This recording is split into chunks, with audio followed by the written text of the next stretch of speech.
자, 소장님. 네. 이제 그 영일만 영일만 얘기. 그 가스 예. 석유 네. 이제 서서히 드러나고 있습니다, 이제. 그럼요. 아유. 시추하기 전에 엉뚱한 게 지금 자꾸 시추되고 있어요. 네.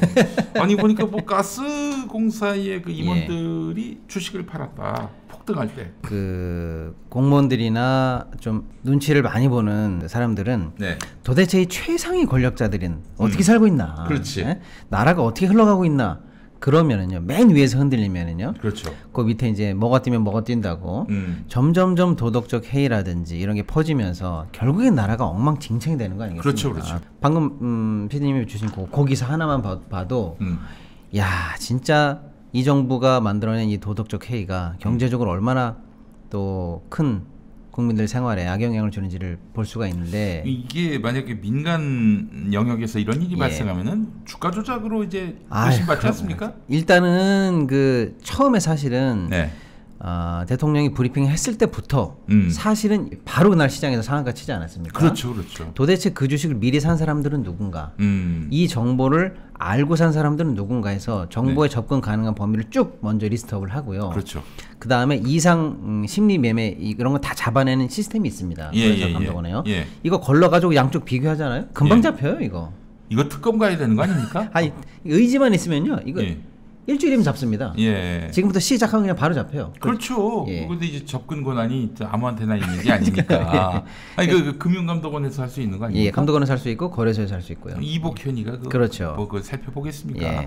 결국에 또 야권에서 특검으로 좀 추진했으면 좋겠다는 생각이 들고, 그리고 김건희, 최은순 이런 쪽에서 혹시 뭐 이렇게 손댄 것이 있는지도 봐야 돼요. 도이치모터스 주가 조작이라든지 이런 것들이 제대로 처벌이 안 되고 유유히 빠져나가는 모습을 보니까 시장 질서가 엉망이 된 거 아닙니까? 그렇죠. 그러니까 사실은 국민들이 신뢰를 못 가진 게, 이번에 석유 관련한 주식에 언둔 공무원이 또는 차명으로 또는 공사 직원들 또는 뭐 권력자들이 이 정보를 알고 미리 사지 않았을까? 당연히 의심해 볼 수 있는 거죠. 아, 그래요. 그다음에 또 하나가 이제 그건 이제 아직 이제 의심 단계이긴 하지만 실제로 이제 제가 볼 때는 부적절한 사례가 발견이 됐는데, 가스공사 관련해서 임원들이 있는데요. 이 임원들이 지금 대통령 브리핑 직후에 상한가로 급등했을 때 자기네들이 평소에 갖고 있었던 자사주를 매각했다라는 게 확인이 됐습니다.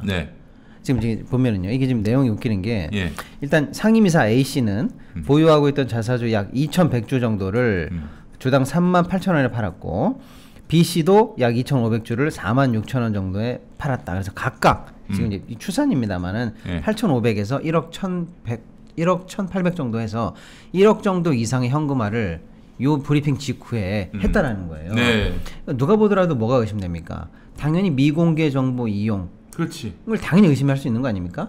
가스공사에 물어봤죠. 야, 당신네들 임원이 말이야, 이런 부적절한 매매를 했는데 어떻게 생각하냐라고 했더니, 일단 핑계는 이겁니다. 공식 해명은 이 사람들이 최근에 사내이사로 신규 선임이 됐다. 그러다 보면 어쩔 수 없이 규정상 보유하고 있던 주식을 매도를 해야 된다. 그래서 규정에 따랐을 뿐이다라는 게 일단 공식 핑계. 하필 그 시점에? 바로 그겁니다. 그런데 사내이사로 신규 선임된 거는 일주일이 넘었어요. 아, 그래요? 그러면 왜 진직에 선임되자마자 다음날 팔던지 했어야 되는데 왜 질질 끌었냐라고 얘기하니까 이거예요. 진짜 말도 안 되는 건데, 민법에 어떤 기간을 계산할 때 초일 불산입하도록 되어 있거든요. 여기에 갑자기 민법 규정을 들이대면서 이 사내이사로 신규 선임받은 첫날은 빼야지라고 해서 하루를 뺍니다. 그리고 주말은 빼야지. 그래서 이틀을 또 빼요. 그러니까 규정상 아직 도가 되지 않았다라고 하면서 3일을 빼줘요.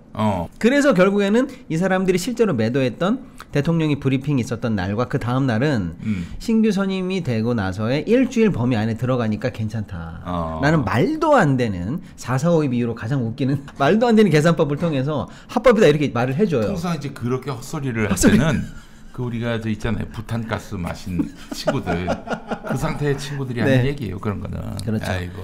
그러니까 말도 안 되는 얘기를 했고, 그러니까 그 신규 사내이사로 선임 받은 때부터 이게 마지막 날이거든요. 결국에는요, 가스공사 해명이 맞다 쳐도 마지막 날이에요.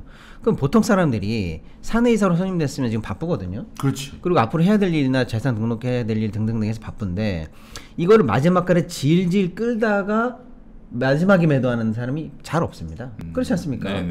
그리고 이게 뭐 특별한 호재나 악재가 있지도 않은 주식인데. 그렇죠. 평소 같은 그냥 팔면 돼요. 예. 근데 이걸 질질 끌다가 사실상의 7일을 넘기고 영업일까지 계산해서 마지막에 대통령 부림까지 보고 팔았다는 거는 누가 보더라도 이 사람들의 미공개 정보 이용 행위가 일단 의심은 된다.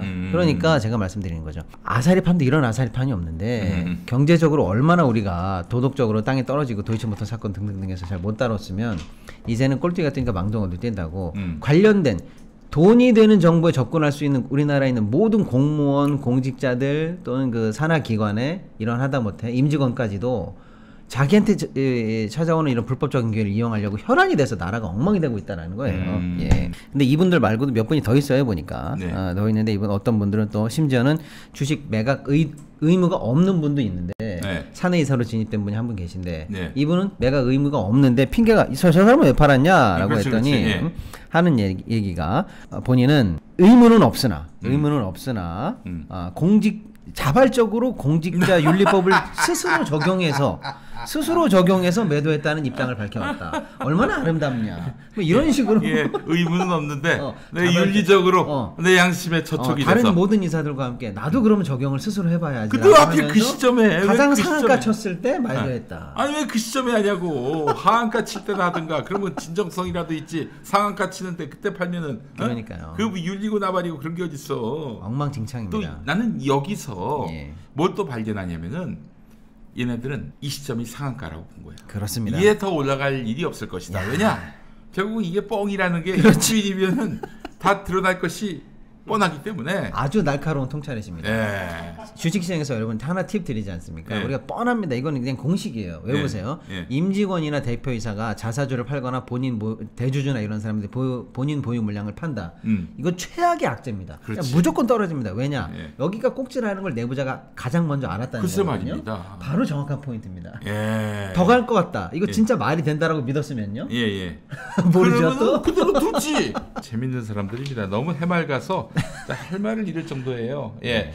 저 그 액트지오 관련해서 액트지오도 이제 정말로 짚어볼 부분이 저는 많다고 보는데 많은 분들이 또 이미 알고 계시지만 아니 이거 일단 기본적으로 세금을 안 내가지고 영업정지가 됐는데 그런 회사를 또 찾아가서 그렇게 응찰에다가 지금 그랬다는 거 아니에요? 그러니까 제가 뭐 유전펀드에 대해서 경험이 있기 때문에 제가 그 말씀을 저번에 안 들었는지 모르겠습니다만 유전펀드 관련한 경험이 있습니다. 현직에 있을 때. 네네네네. 그래서 이제 대충은 아는데 생각해 보시면은 그러니까 여러분 이 정도입니다. 예를 들어서 그냥 여러분이 만약에 한 1조 정도 지금 최하 5천억에서 1조 이상은 앞으로 시추할 계획이라는 거죠. 네네네네. 그럼 여러분이 1조를 투입해야 되는 투자자라고 할 때 제가 가가지고 투자자님, 회장님 투자하십시오. 저희가 큰 거 발견해냈습니다. 그럼 1조를 내가 거기다 쏘면 되나? 됩니다. 근거는 뭔가? 라고 제가 딱 냈는데 지금 법인세 한 200만 원 못 낸 걔네들이 있거든요. 걔네들이 여기다 회장님 1조 넣으면은 천문학적으로 돈이 들어온다는 게 말도 안 되는 건 사기. 이런 거는 지금 제 얘기가 거짓말이 아니라 상상이 불가능한 거 아닙니까? 실제로 민간에서도 유전 관련한 투자를 진행할 때 여러분 잘 이해가 안 되시겠습니다만은 전화번호부 두께로 관련 서류가요. 전화번호부 두께로 한 여기서부터 1000장까지 올라가야 됩니다. 자료가. 그렇지. 이게 대학을 하나 만들 때도요. 교육부에 제출하는 게 그 정도 돼요. 캐비넷 하나에 가득 차야 돼. 여기서 1000장까지 올라가야 되는 정도로 이 정도 두께 되는 책자가 각종 분석 자료들이 쌓여서 투자 관련한 구조 등등등에서 나와서 겨우 이제 투자가 진행되는데 피 같은 혈세, 국민들의 혈세가 들어가야 되는 자금의 투자를 앞두고 법인세 200만 원을 못 낸 회사와 거래를 했고 그 회사의 보고서를 믿고 사업을 진행했다. 말도 안 되는 얘기입니다. 있을 수 없는 얘기고요. 저는 특히 이 부분을 이제 꼭 지적하고 싶은 게 뭐냐면요. 앞으로도 엄청나게 많은 문제점들이 이제 계속 이제 꼬리에 꼬리를 물듯이 보물 터지듯이 나올 거라고 생각하는데 요걸 보셔야 될 것 같아요, 국민 여러분들께서. 이 유전 펀드를 실제로 민간에서 투자해 볼 때 가장 큰 리스크가 뭐냐면요. 이거는 결과 채무가 면책이 돼요. 결과 채무요? 예를 들어서 만약에 피디님이 제가 이렇게 얘기해, 회장님 건설 펀드에 투자하십시오. 그럼 어떻게 되나? 여기 아파트 들어갑니다. 오케이. 그러면 리스크가 뭡니까? 분양 안 되면 어떡할 거야? 뭐 이 정도죠. 그렇죠. 근데 최소한 돈이 들어갔으면 날림공사는 뭐든 아파트는 올라가고 있는 게 보입니다. 결과적으로 뭐가 보여요. 그런데요, 이 유전 펀드나 석유 펀드 이런 거는요, 마지막에 돈을 바다 밑에 때려 넣고 산 밑에 때려 넣는데 안 나왔습니다. 그럼 그만이에요. 그렇지. 결과적으로 아무것도 안 나와도 최종적으로 면책되는 특이한 구조가 여기에 본질적으로 깔려 있는 겁니다. 아무것도 손에 쥐지 않아도 면책이 된다니까요. 이거 사기치기 좋네. 너무 좋은 상품입니다. 예, 그 책임을 지울 일이 없으니까. 아주 이게 본질적인 리스크입니다. 그러면은 이 돈을 낼 때 하다못해 건설 펀드 같은 경우에는 미분양이 났네요. 이런 건 괜찮아요. 네네. 건물은 보이지 않습니까? 근데 이거는 본질적으로 면책이 되는 사업이다. 이걸 꼭 염두에 두십시오. 그러면은요, 그 정당성이, 이 투자의 정당성이 어디서 나오냐면요, 마지막에 석유 나왔다 안 나왔다 갖고는 안 된다는 게 안 되거든요. 그러면 과정 관리를 얼마나 적법하게 했고, 더블 체크, 트리플 체크를 해가면서 리스크 체킹을 해가면서 합리적으로 접근했는가가 면책 여부의 핵심이 되는 거예요. 아, 그렇죠. 예. 그러니까 여러분이 국민 아닙니까? 여러분이 혈세의 주인입니다. 그럼 여러분한테 투자하라고 한 거랑 마찬가지거든요. 그렇지. 그럼 여러분이 뭘 물어봐야 되냐면, 거기 나중에 석유 있어 없어 그때 가서 보자, 이게 아니고요. 지금 나한테 말할 때 얼마나 과정을 철두철미하게 거쳐왔어? 지금 내고 있는 모든 리포트들이 2중 3중으로 검증받은 거야.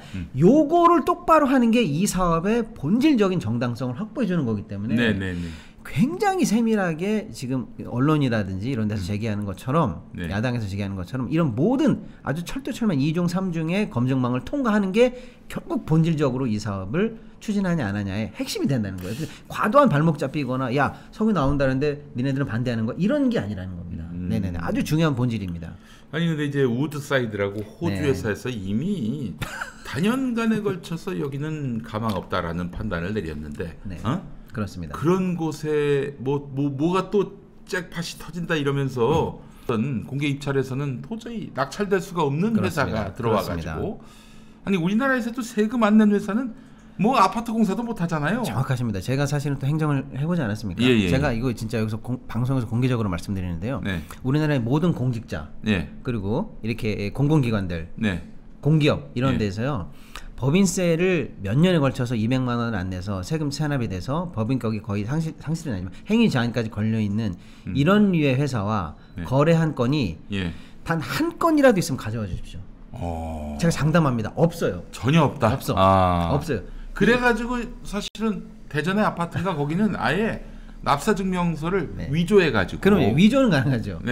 위조해가지고 완납한 것처럼. 그러니까 제가 오죽하면 제발 좀 갖고 와 주십시오. 한 건도 없을 겁니다라고 장담합니다. 근데 만약에 한 건 나오잖아요. 바로 우리가 감사원이나 검찰에 고발하면 됩니다. 아, 그래요? 공무원이 무조건 결탁됐다는 거니까요.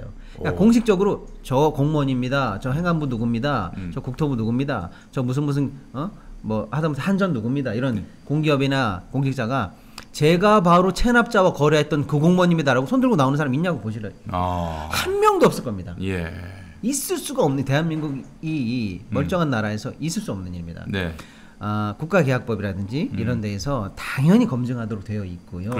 체납 사실이 있으면 아예 입찰이 불가합니다. 불가해요. 근데 이런 기본적인 게 체크가 안 되고 들어갔다? 당연히 우리가 의심하는 거죠.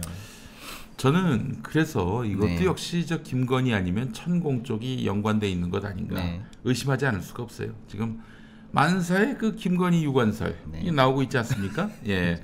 자, 그렇다면 이제 이것도 역시 특검 대상이 될 수밖에 없을 것 같습니다. 그렇습니다. 지금이야 당장 그래도 자원을 발견해 가지고 우리 민생에 도움이 되게 하려고 애를 쓰는 것 아닌가, 이런 정말 가당치도 않은 그 진정성, 윤석열의 진정성을 믿고 가만히 있는데, 요거 이제 앞으로 많이 드러날 거란 말이죠. 야당은 특검 준비하시기 바라겠습니다. 지금 경제적으로 사실은 이게 어떤 한 스팟을 우리가 딱 잡았지 않습니까?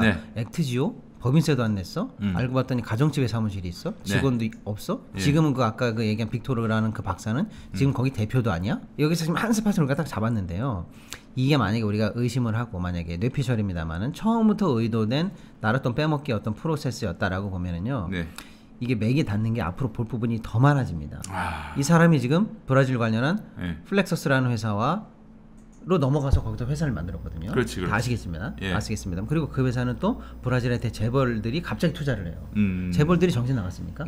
우리는 지금 이재용, 정의선, 최태원 같은 사람들이 갑자기 만든 신생회사에 만들어진 한 달 만에 투자할 리가 없지 않습니까? 이것은 당연히 커넥션이 있다라는 믿음으로 판매처 또 투자처가 확실하다라는 앞으로 수익이 확실하다라는 그런 믿음 없이 이런 게 가능하겠습니까? 그러니까 액트지오로 시작해서 줄줄이 나올 부분이 너무 많습니다. 여러분 기대하십시오. 이것도 역시 윤석열이를 털어낼 또 하나의 어떤 소재가 될 것 같습니다.